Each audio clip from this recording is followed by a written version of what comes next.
Assalamualaikum, Sampurasun wargi ngoseh, kumaha damang. Saya Rizky Andika akan menemani para wargi ngoseh untuk acara ngoseh sepeda, ngobrol sehat bareng spesialis penyakit dalam. Satu putaran ngobrol, sejuta manfaat sehat.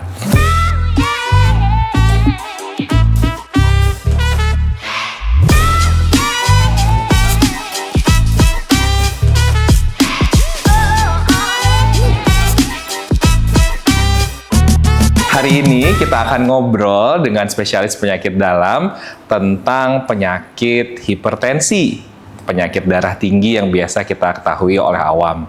Dalam rangka Hari Hipertensi Sedunia yang jatuh pada tanggal 17 Mei tahun 2025.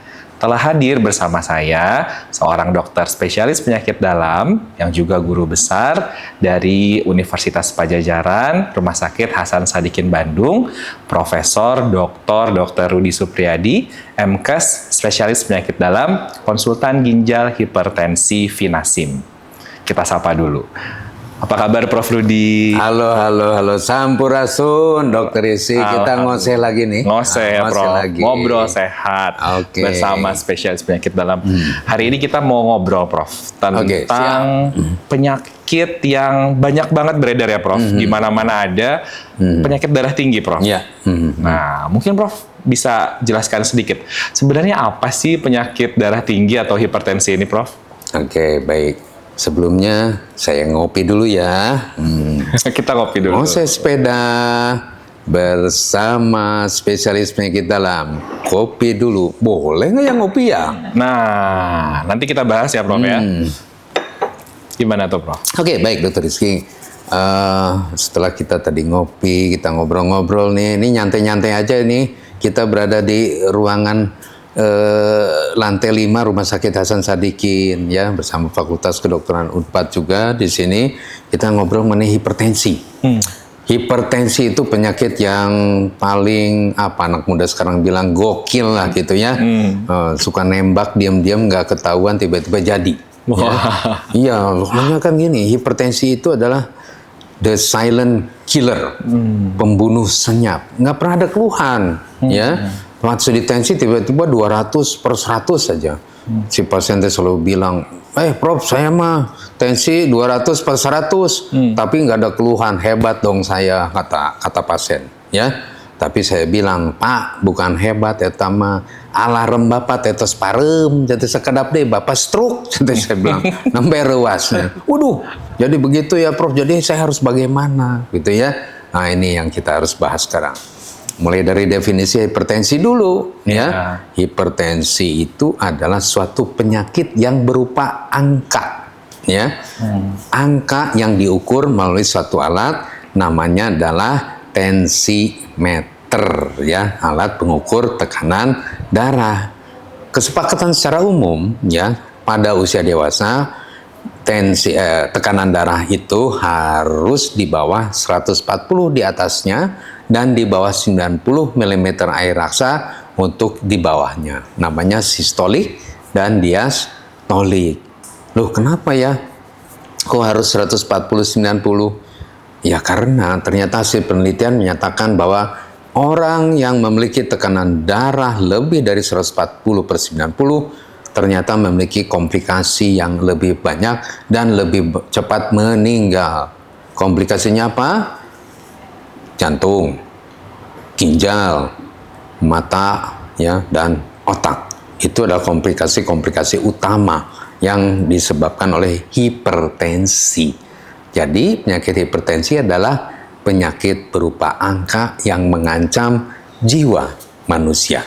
Demikian dulu Dokter Rizky. Iya, jadi berbahaya ya Prof ya? Berbahaya. Yang harus kita ingat, jadi tadi Prof sampaikan bahwa bisa aja nggak ada gejala ya Prof ya? Tanpa gejala, ya. Nah, kenapa sih Prof orang bisa kena hipertensi gitu? Apa yang menyebabkan seseorang bisa terkena hipertensi? Oke, ya baik, itu pertanyaan yang sering diajukan juga oleh pasien-pasien kita.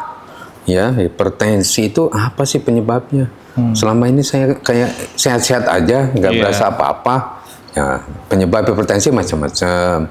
Ada genetika atau turunan. Memang orang tuanya dulunya hipertensi. Nah, namun genetika itu tidak akan juga timbul kalau pola hidup kita sehat, ya.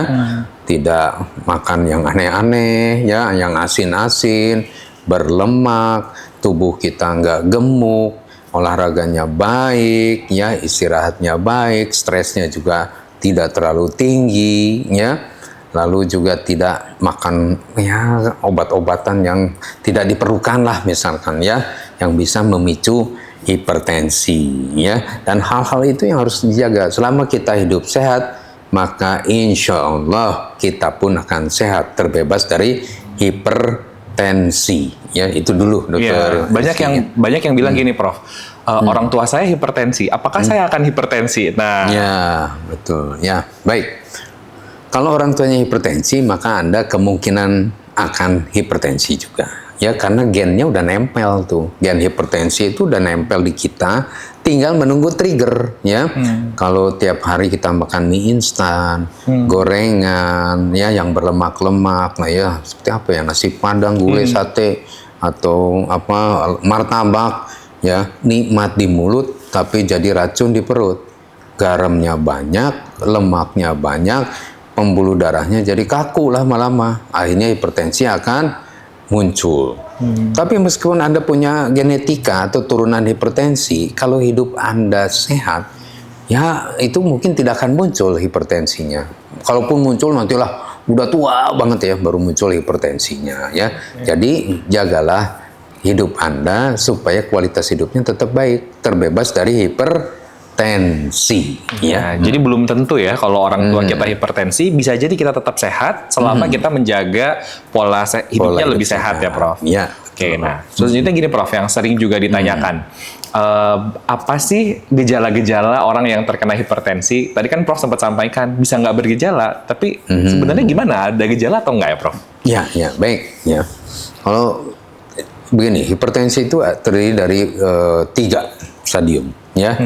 Yang stadium pertama ini secara umum aja, ya. Yang tensinya antara 140 sampai 160 yang atasnya.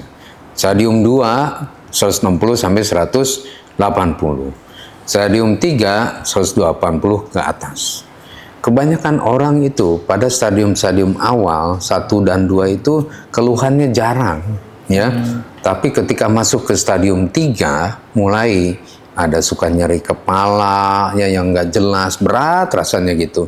Terutama di bagian belakang kepala dan juga bagian belakang leher. Kenapa bisa terjadi nyeri kepala? Ya tentu karena terjadi tekanan tinggi, ya, di dalam otak. Ya, bayangkan saja tekanan darahnya tinggi, tekanan di otak tinggi. Wah, bahaya sekali, ya.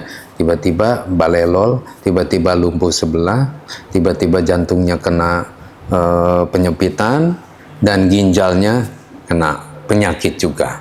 Bisa stroke, serangan jantung, atau gagal ginjal, ya. Maka jangan biarkan hipertensi menggerogoti tubuh Anda, ya.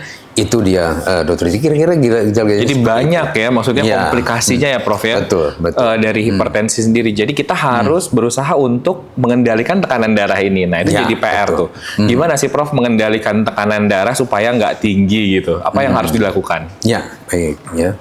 Nah, kalau sudah terkena tekanan darah tinggi, ya tentu harus langsung berpikir, ya. Jangan makin tinggi, kalau bisa jadi normal, ya.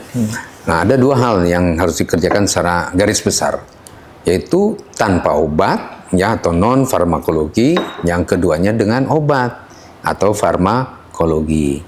Nah, biasanya kalau di stadium 1, ya, antara 140 sampai 160, biasanya akan dicoba dulu tanpa obat, ya. Yaitu tadi makanannya diatur, nggak yang asin-asin, gorengan lah dan lain sebagainya. Tadi harus stop, ya. Tidak merokok juga, hati-hati. Alkohol juga bisa meningkatkan tekanan darah, ya. Lalu narkoba, ya, hati-hati. Bukan nasi goreng roti bakar, ya, bukan. Narkoba betulan, ya. Terus satu lagi adalah gaya hidup, ya, olahraga, ya. Sekarang ini kan generasi apa? Mager. Ya, generasi mager. Generasi Z itu kan kebanyakan diem, ya. di depan komputer, di depan laptop, Gadget. di depan gadget, ya handphone, nontonnya drakor, ya atau yang begitulah ya, aktivitasnya kurang, ya sambil nonton di gadget, ya mau IG ke apa ya, itu mereka pesan makanan, ya tinggal klik datang makanan kesukaan mereka. Ya, lama-lama gemuk, lama-lama mengendap lah berbagai zat racun itu, ya, dan akhirnya jadilah penyakit hipertensi. Itu non obat, ya. Olahraga penting, ya, olahraga penting. Buatlah misalkan Dokter Rizky nih suka lari, ya, suka naik gunung, ya. Itu kerjakan. Ya. Beraktivitas fisik ya, Prof. Aktivitas ya? fisik, rutin. Kalau bisa 5 kali seminggu, masing-masing 30 menit, ya. Atau kalau paling mudah nih, saya misalkan kurang banyak waktu, ya. Saya punya handphone atau punya jam tangan, kalau itu bisa dipakai target jalan kaki, itu yang mudah, ya. Target jalan kaki, ya, itu biasanya minimal. Kalau yang masih muda itu antara 10.000 sampai 20.000 lah kalau kuatnya.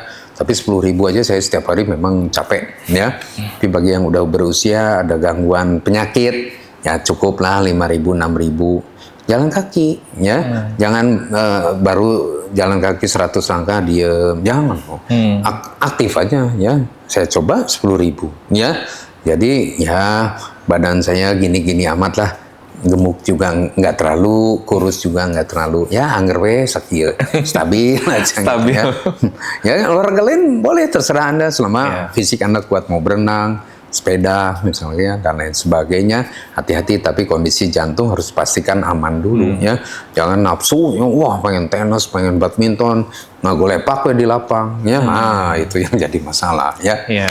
Itu. Jadi prinsipnya selain obat, kita harus merubah gaya hidup juga Gaya ya, Prof, hidup, ya. betul. Nah, selain itu kan nanti akan dapat obat misalnya dari dokter. Nah, sering juga nih jadi pertanyaan sobat ngoseh ya. Misalnya saya minum obat sama dokter, tapi tensinya jadi normal. Diminum atau di stop obatnya? Gimana, Prof?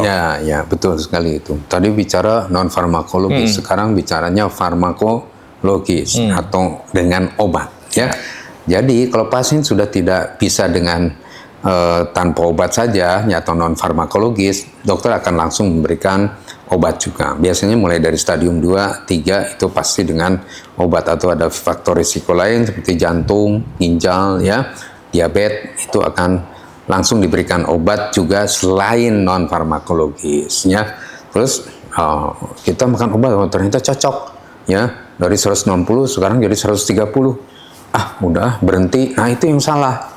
Karena Anda jadi normal itu bukan karena obatnya menyembuhkan hipertensi, tapi terkontrol oleh obat hipertensinya. Jadi jangan menghentikan sendiri obat-obatan tanpa instruksi dari dokter, ya. Obat-obat itu juga harus rutin dimakan. Nanti pertanyaannya, kalau makan obat nanti ngerusak ginjal. Nah, itu juga sering ditanya, Prof. Ya. Prof kan dokter ginjal loh, gimana, Prof? Gimana? Banyak kan pasien itu secara awam akan berpikir gitu. Kalau makan obat, terlalu banyak makan obat, terlalu lama, ginjalnya rusak. Tidak begitu.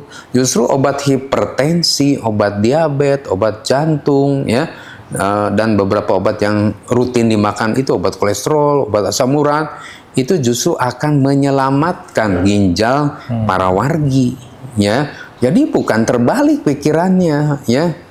Nanti rusak ginjalnya, ini udah normal, udah berhenti aja. Enggak. Itu akan kembali lagi tensi tinggi, ya. Kolesterol tinggi, asam urat tinggi, diabetes jadi naik lagi gulanya. Itu justru penyakit-penyakit itulah, ya. Kombinasi penyakit seperti nasi goreng campur yang enak tapi akan merusak tubuh kita, ya. Jadi Bapak dan Ibu, para wargi sekalian, tetaplah makan obat dengan rutin dan teratur sesuai dengan jadwalnya. Ikuti, ya, instruksi dari dokter Rizky, dari dokter Maya, ya, itu ikutin semuanya, ya, agar ginjal Anda tetap sehat, terbebas dari komplikasi dari hipertensi, ya. Itu dia. Terima kasih, Prof. Jadi kita sudah dengarkan wargi ngoseh ya, bahwa dari hipertensi mulai dari apa itu hipertensi, bagaimana gejalanya, komplikasinya, faktor resikonya, dan bagaimana mengendalikan tekanan darah atau hipertensi dari Prof. Rudi.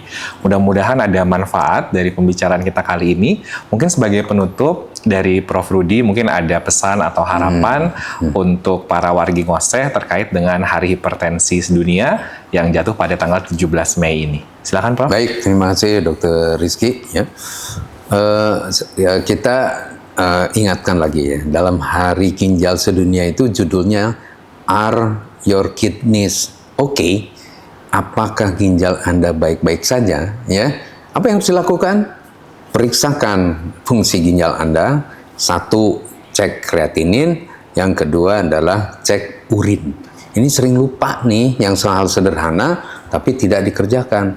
Kalau urin Anda ada busanya, ya, atau berdarah atau berubah warna, segera konsultasi ke dokter Anda, ya, terutama ke dokter ginjal hipertensi.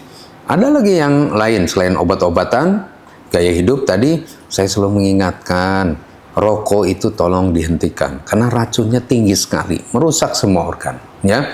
Yang kedua, kalau Anda mau minum kopi, ya, kopi itu bersifat stimulan.